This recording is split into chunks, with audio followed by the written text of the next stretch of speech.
South Korea's ruling party is still pushing to move the administrative capital from Sejong to Sejong from Seoul.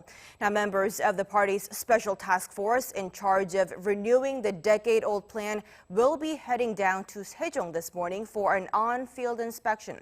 They'll be touring the prospective sites for government offices and especially the presidential office should the party win the support for the relocation plan.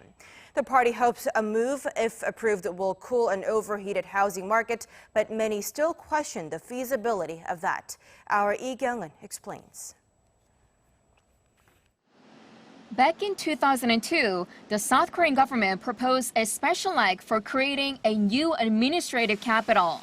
But the Constitutional Court struck it down, saying the capital Seoul is part of our unwritten and customary constitution, thus changing the status is unconstitutional.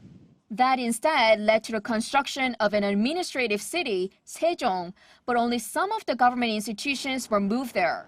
16 years have passed and the capital relocation is gaining traction again. The ruling Democratic Party has proposed the idea to increase housing supply in Seoul amid soaring real estate prices. This time, though, they're trying to move core institutions like the National Assembly and the Blue House. To begin the discussions for the completion of an administrative capital, I officially propose to lawmakers and citizens that the National Assembly make a special committee for it. The proposal is rapidly gaining momentum with the first meeting of the team last week. But a major legal hurdle lies ahead, the previous core ruling. 3 approaches can be taken to address the issue, the most clear way being amending the constitution by inserting the phrase, "Our capital is Sejong City." But a constitutional amendment will require the support of 2/3 of the National Assembly, and it is very unlikely to get the support from the main opposition party, which remains largely critical of the plan. The second will be submitting another special act to the parliament, like in 2002.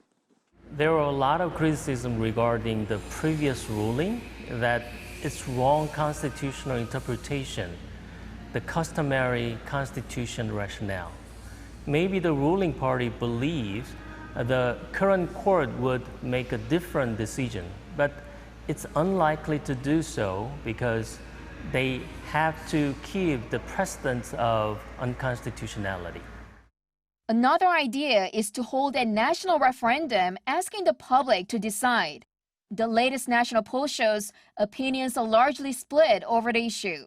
The ruling party aims to finalize which method to use by the end of the year, but experts say that the third method is the most plausible at this moment in time. Kyung-eun, Arirang News.